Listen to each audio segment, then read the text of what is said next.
ایسا روگ لگا ہے جانا از قلم حمیرہ فاطمہ قسط نمبر 16۔ وہ نہ کے باہر آئی تو شیشے کے سامنے کھڑے ہوئے بالاج کا عکس دیکھا جو سامنے صوفے پر بیٹھے سر بیک سے ٹکائے انگلیوں سے پیشانی مسل رہا تھا۔ بیا دل سے چاہتی تھی اس شخص کی ساری پریشانیاں دور کر دے، پر کوئی نہ کوئی مصیبت سامنے آ ہی جاتی تھی۔ اب بھی اس نے کف سے سوچتے شیشے میں دیکھتے بالوں کو ٹاول سے آزاد کی ڈرائر کرنے لگی۔ وہ کب سے پاک چہرہ کھلا کھلا سا گلاب کی مانند لگ رہا تھا۔ سرخ تراشے لبوں پر لپ گلوس لگا کر ان کی خشکی ختم کی تھی۔ بالاج میں جاؤں؟ اسے سٹل اسی پوزیشن میں دیکھ چہرے کے زاویہ بگڑتے ہوئے چڑچڑائے انداز میں اس سے استفسار کرنے لگی، جس نے آہستہ سے اپنی آنکھیں کھولیں۔ کالے نشیلی آنکھوں میں سرخی اتر آئی تھی جو اس وجہی مرد کی دلکشی میں اضافہ کر رہی تھی۔ بیا کے دل کے ایک پل کے ڈوبا، مگر اس نے فوراً خود کو نارمل کیا۔ ہاں ٹھیک ہے، سڑیں آپ یہاں پر، میں جا رہی ہوں۔ بیا نے زبان باہر نکال کر منہ کا ٹیڑھا سا ڈیزائننگ بنایا، جس سے نہ چاہتے ہوئے بالاج کے چہرے پر مسکراہٹ چھپ دکھلا کر غائب ہوئی۔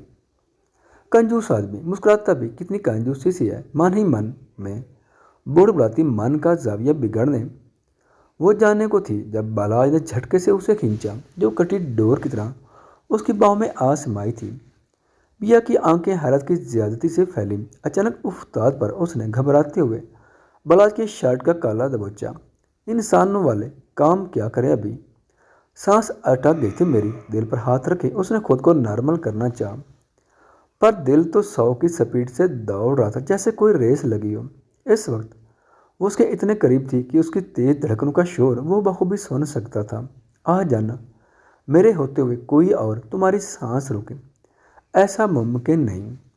زمانی انداز میں کی گئی سرگوشی اور بوجھل لہجے کا ارتکاز بیا کو پلکیں گرانے پر مجبور کر گیا۔ سایہ فگر مژگاں سرخ آرزوں پر گرے بالاج کو مسمرائز کر رہے تھے۔ آنکھوں میں آپ کے خماریت اتری تھی۔ وہ اس کے تھوڑا اور قریب ہوا تو بھاری سانسوں کی تپش سے بیا کو اپنی سکن جھلستی محسوس ہوئی۔ بالاج، اس کی آنکھوں سے جھلکتے تقاضوں کو تاب لانا بیا کے بس کا کہاں تھا۔ وہ تو بس گھبرائی سے نظریں جھکائی بیٹھی تھی۔ بالاج نے ایک ہاتھ اس کے بالوں میں پھنسایا جبکہ دوسرے پہلے سے کمر کے گرد تھا۔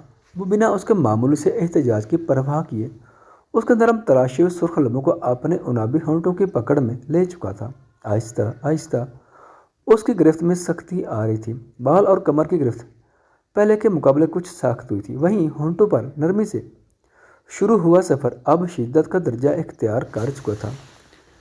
بیا کو اپنا سانس رکتا محسوس ہوتا، بے ہاتھوں سے ہلائے اس کے منہ زور جذبات لگام دینے کی ناکام کوشش کرنے لگی، پر وہ تو جیسے یہاں تھا ہی نہیں۔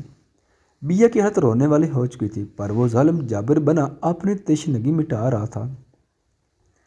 ڈور پر ہوئی دستک نے اس کے عمل میں خلل ڈالا، جس پر اس نے بیا کے نچلے لبوں کو ہلکا سا بائٹ کیا اور پیچھے ہو گیا، جیسے اپنی محبت کے ساتھ اس کے کیے احتجاج کی چھوٹی سی سزا بھی دی ہو۔ بیا نے ہونٹوں پر انگلی پھیرتے خون کی بوند محسوس کیے اسے شکوہ کناں نظروں سے دیکھا، جس پر وہ کندھے اچکا گیا۔ ڈور کھولنا ہے یا میں کنٹینیو کروں؟ بالاج کو پھر سے اپنی طرف جھکتا دیکھ بیا ہڑبڑا کے کھڑی ہوتے دروازہ کھول چکی تھی۔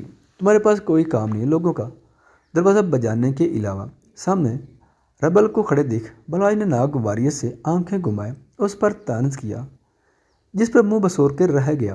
میں بھابھی کو بلانے آیا تھا۔ ربیل کی بات پر بالاج نے ایبرو چکائی، جیسے کہا ہو کس خوشی میں۔ کون سی بھابھی؟ کہاں ہے تمہاری بھابھی؟ بیا کو بازو سے پکڑے اسے دروازے سے پیچھے کرتے خود ربیل کے سامنے جا کر کھڑا ہوا۔ اس کی شخصیت میں کچھ ایسی ہی تاثیر تھی۔ سامنے کھڑا ربیل کچھ لمحے کے لیے گھبرا سا گیا۔ وہ ویسے بھی اس کے سامنے کم ہی جاتا تھا۔ وہ کیا اس نے کسی کزن کو کبھی فریق کروایا ہی نہیں تھا؟ بس اب دور سے اس شیر کو دیکھ اپنی رائے پیش کرتے تھے، جو شاید کسی کو مسکراتا دیکھ بھی بھڑک جاتا تھا، ایسا ان کی رائے تھی۔ بھائی وہ اب اسے سامنے دیکھ ربیل کی ہر بار والی چلتی زبان ساتھ نہیں دے رہی تھی۔ میں تمہارا بھائی نہیں ہوں، نہ ہی یہاں کوئی تمہاری بھابھی ہے۔ اپنے بے فضول کی رشتہ داری کہیں اور جا کر نبھاؤ، بیزاری سے کہتا وہ دروازہ بند کرنے لگا تھا، جب ربیل نے ہاتھ رکھ کر اسے ایسا کرنے سے روکا۔